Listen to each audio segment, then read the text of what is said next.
예수님, 오늘은 8월 21일 성피오 10세 교황 기념일입니다. 종교와 도덕, 그리고 신앙이라는 제목으로 강론 말씀을 드리겠습니다. 이스라엘 백성은 40년 광야 생활 끝에 가나안 땅에 들어갔을 때 여호수아와 함께 그토록 철석같이 하나님께 충성을 바치겠다는 맹세를 해놓고서도 세월이 흐르자 바알과 아스타롯 등 이방 민족들의 신을 섬기고 말았습니다. 그런 우상숭배로 타락한 벌은 약탈자들에게 비참한 지배를 당하며 억압받는 굴종의 삶이었습니다. 그래서 하나님께서는 모세와 여호수아의 뒤를 잇는 지도자로서 판관들을 세워주셨지만 그 판관들은 우상숭배에 빠진 백성의 처한 위험을 막을 수만 있었을 뿐 백성으로 하여금 신앙을 되찾게 하기에는 역부족이었습니다. 이 판관들은 평시에는 재판관 노릇을 하며 백성들의 송사를 처리해 주어 분쟁을 해결해 주고 전시에는 지휘관 노릇을 통해 외적으로부터 방어를 했을 뿐 신앙을 지도할 수 있는 능력은 없었습니다. 그 결과의 최대한이 오늘 복음에서 예수님을 찾아온 젊은이였습니다. 그는 십계명을 철저히 지켜왔으면 물론 이웃에게 자선을 베푸는 일에도 너그러웠던 부자 청년이었습니다. 그는 영원한 생명이라는 진리를 추구해 왔을 정도로 종교적인 사람이었고 어려서부터 십계명을 철저하게 지켜왔을 정도로 도덕적인 사람이었습니다. 그런데 그는 예수님을 만난 후 슬퍼하며 떠나갔습니다. 왜냐하면 가서 너의 재산을 팔아 가난한 이들에게 나누어주고 나서 나를 따르라 하고 예수님께서 말씀하셨는데 재산이 많았던 그는 그 말씀에 따라서 재산을 나눌 생각이 없었기 때문입니다. 이 말씀으로서 예수님께서는 이웃사랑이란 우리가 가진 여유로운 재산 중에 일부러 자선을 베풀고 그런 행위를 통해 우리도 불쌍하고 가난한 사람을 도와주었다는 도덕적 자족감을 채우는 행동이 아니라 자신에게 필요하고 소중한 것도 더 필요한 이에게 기꺼이 나눠줄 수 있는 희생임을 일깨워 주셨습니다. 외면적으로 훌륭해 보이는 종교생활이라 어차피 자기중심적인 윤리 실천 정도로는 영원한 생명을 얻는 신앙에 이르기에는 턱없이 모자란다는 뜻입니다.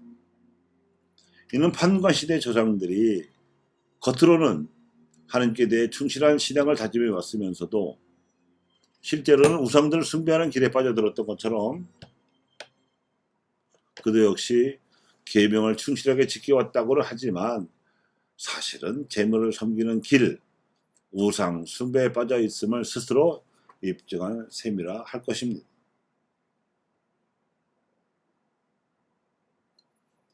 박해 시대에 우리 신앙 선조들이 지녔던 성모 신심은 치명 순간에 성모 마리아의 이름을 부르거나 평소에 묵주기도를 바치면서 하루빨리 박해가 끝나게 해달라고 비는 것으로 그치지 않았습니다.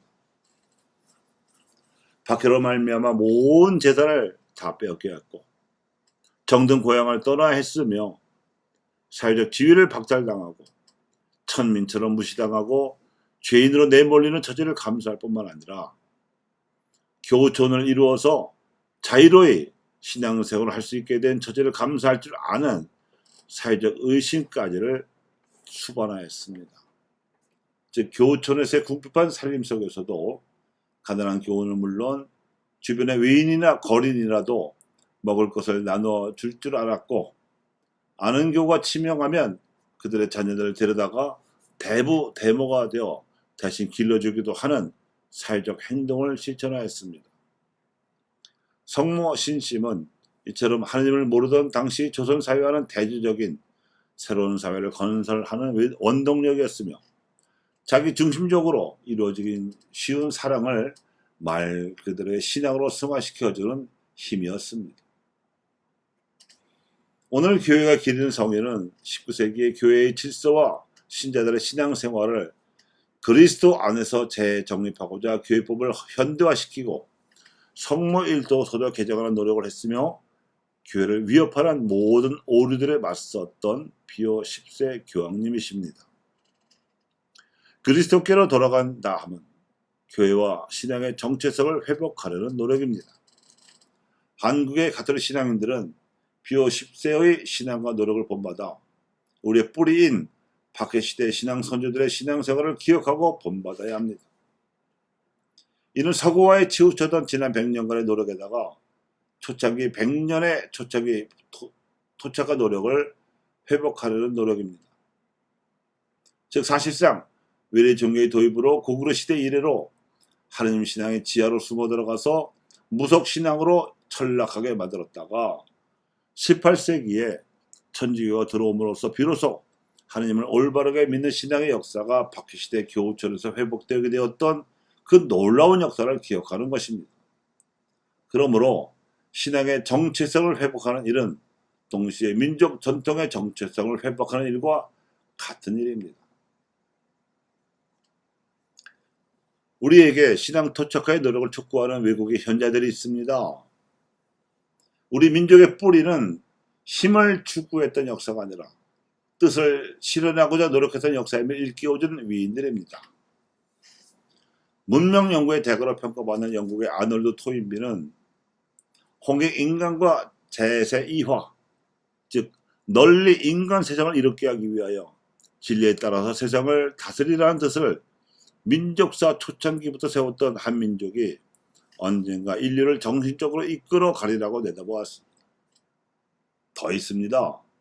루마니아 출신 정교회 사제이자 노벨 문학상 수상자인 작가 게오르그 또한 조만간 평화를 살아갈 한민족이 일어나서 동방의 빛으로 떠오르라고 축복해 주었습니다. 교우 여러분, 서양 문명의 명암을 다 들여다본 해안을 가진 이 두 역사적 위인이 말하는 바 한민족이 추구해온 뜻이란 복음적이고 윤리적인 가치를 의미합니다. 그러므로 신앙의 정통성을 회복하는 일과 민족의 정통성을 회복하는 일은 힘이 아니라 가치를 추구하는 한 가지 일임을 명심합시다. 그리고 거칠의 종교보다 자기 민족 만족적인 도덕성보다 하나님을 섬기는 신앙 진리를 추구합시다.